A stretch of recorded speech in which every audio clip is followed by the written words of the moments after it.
Let's begin with Myanmar, where their country is preparing for elections this Sunday, for the first time since the military takeover nearly 5 years ago.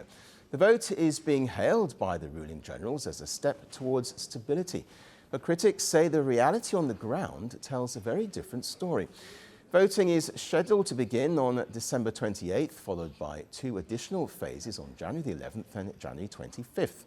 The election will not be held nationwide, though, due to continuing conflict across the country.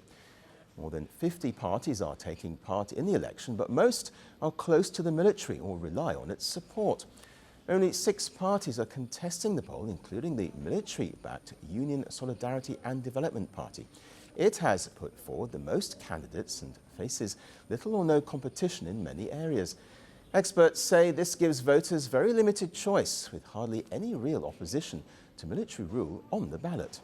Because the election is not inclusive, the military does not even want people along the border, people from ethnic groups and resistance groups to take part in this election.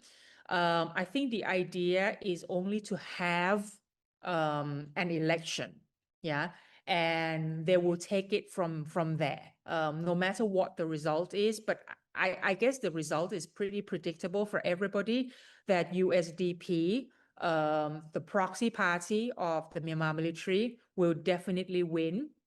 They have sent most candidates for this election. And former leader Aung San Suu Kyi remains in prison, while her party, which won the last election in a landslide victory in 2020, has been dissolved.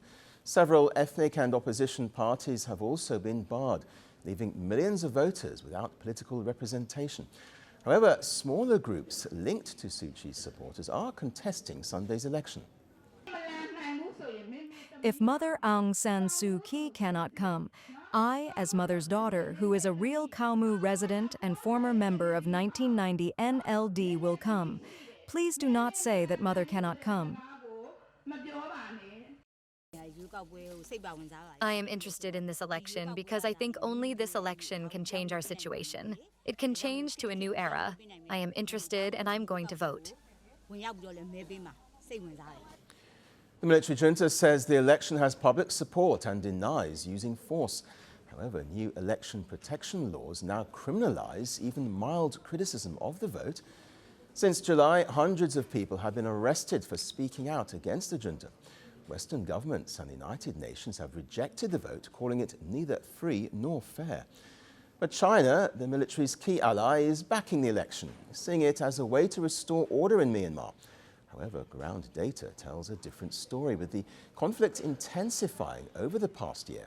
According to conflict tracker ACLED, military air and drone strikes rose by about 30% in 2025 compared to 2024. China is another country. To give an example, it's as if an outsider was involved in our family issues. I want to sort out family matters by ourselves. I don't like to have other people involved.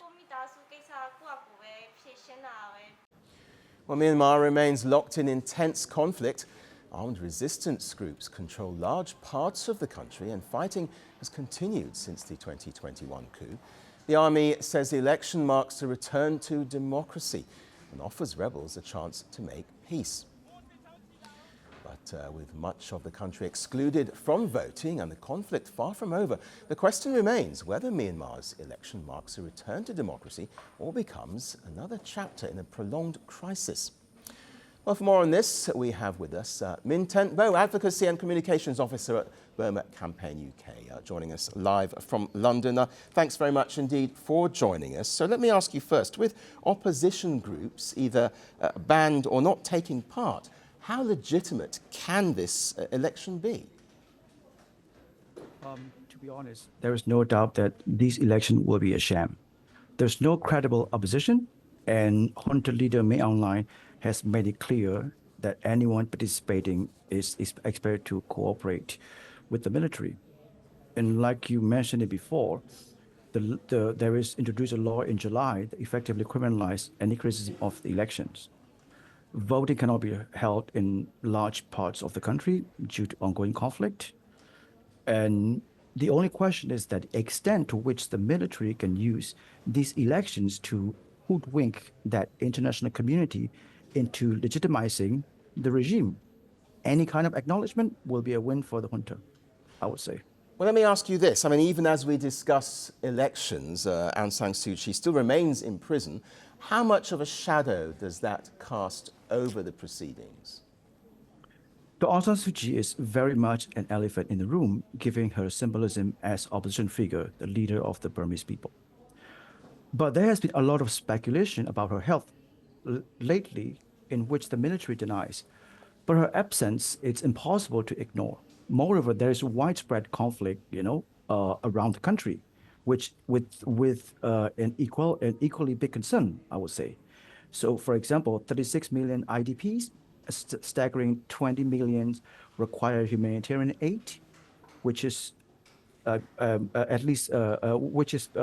than 1/3 of the total population of the country, and at least 30 people were killed in Muragu Hospital, Rakhine State, 2 weeks ago, because of the military junta airstrike.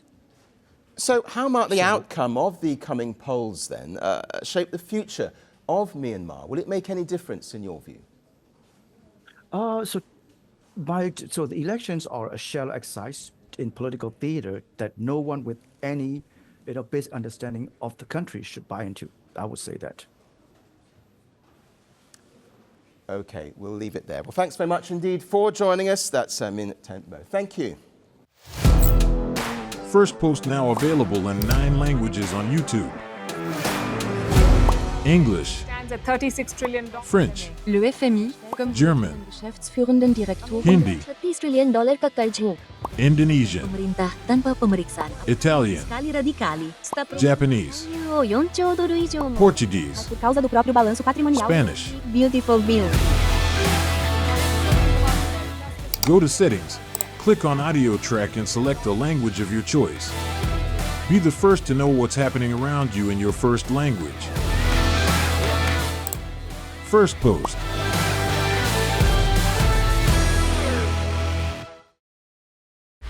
Want the facts? The latest developments? News that gets straight to the point.